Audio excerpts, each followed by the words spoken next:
Close your eyes and imagine a world where you're no longer a victim of circumstances, where emotional turbulence doesn't control you, and where every challenge becomes an opportunity for growth. This isn't a fantasy. This is the profound promise of Stoic philosophy. My journey into Stoicism began not in a classroom, but in a moment of complete personal crisis. Like many of you, I found myself drowning in anxiety, constantly reactive to external events, feeling like life was happening to me rather than me happening to life. And then I discovered these ancient principles, not as dusty philosophical concepts, but as a live, breathing system of psychological transformation. Before we dive deep, let's understand the roots of Stoicism. This wasn't a philosophy developed in ivory towers, but by real people facing real challenges. Marcus Aurelius, a Roman emperor who could have lived a life of absolute luxury, instead spent his nights writing meditations about human nature. Epictetus, who began his life as a slave, developed principles of personal freedom that would revolutionize human understanding of psychology and personal agency. Stoicism emerged in ancient Greece around 300 BCE, founded by Zeno of Citium. But it wasn't just a philosophical school, it was a practical manual for living.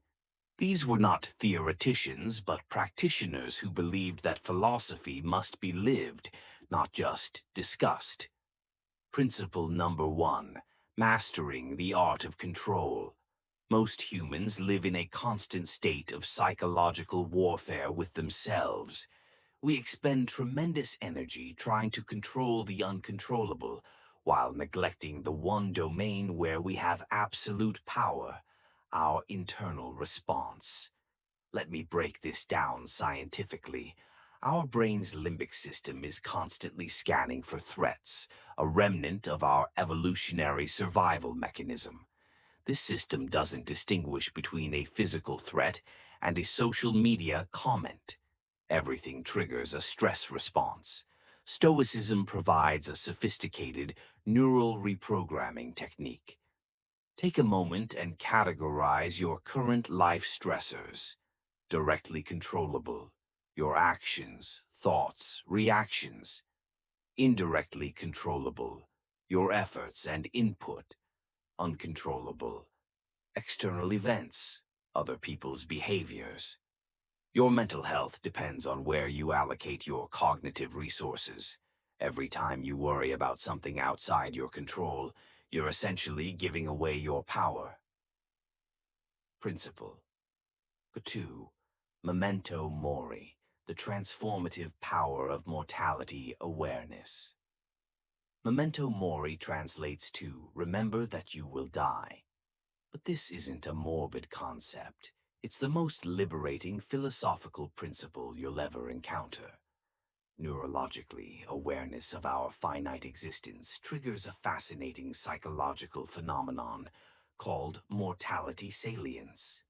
It forces our brain to prioritize, to become brutally honest about what truly matters.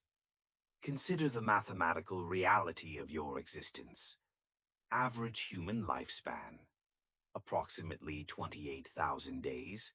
Average working years, around 4,000 days. Average quality productive hours per day, maybe 3 to 4 hours. These aren't just numbers, they're a wake-up call. Every moment you spend in unnecessary stress, fear, or inaction is a moment you'll never recover. Principle 3. The dichotomy of control. Precise psychological boundaries. We've touched on control, but let's dive deeper into the Stoic concept of the dichotomy of control. A principle so powerful it can fundamentally rewire your psychological operating system. Think of this principle as building a psychological immune system. Just like your physical body has mechanisms to distinguish between what belongs and what's foreign, your mind needs similar boundaries. What you control, your judgments, your reactions, your effort, your attitude, your responses.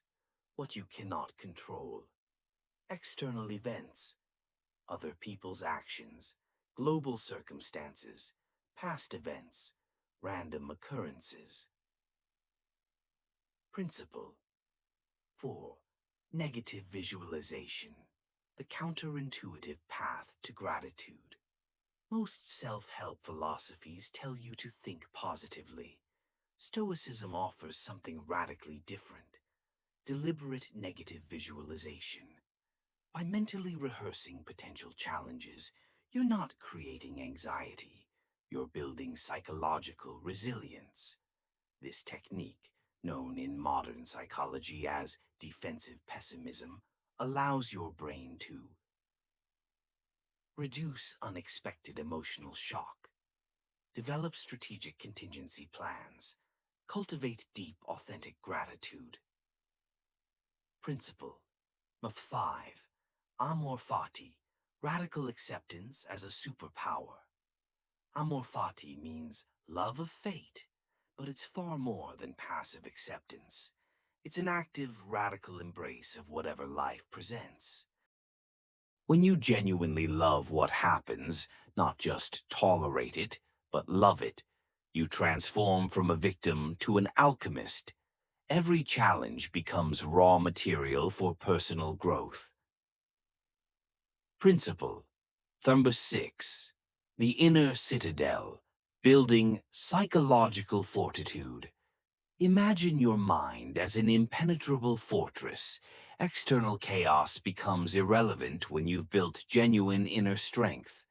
A daily practice of conscious observation allows you to detach from emotional turbulence, build neural pathways of calm, develop a profound sense of inner peace. Principle Number 7. Voluntary discomfort, growth beyond comfort. The final principle is about deliberately challenging yourself, stepping outside familiar boundaries. Woordurs, the neuroplasticity of challenge. Every time you voluntarily face discomfort, you're literally rewiring your brain. You're expanding your capacity for resilience, courage, and adaptability. These principles are not a theoretical exercise. They are a live, breathing system of personal transformation. Philosophy is not about thinking, it's about living. Your journey starts now, not tomorrow, not next week. Now, remember, you are not your circumstances. You are not your past. You are the conscious creator of your response, your attitude, and ultimately, your life. Embrace the Stoic path. Transformation evolve.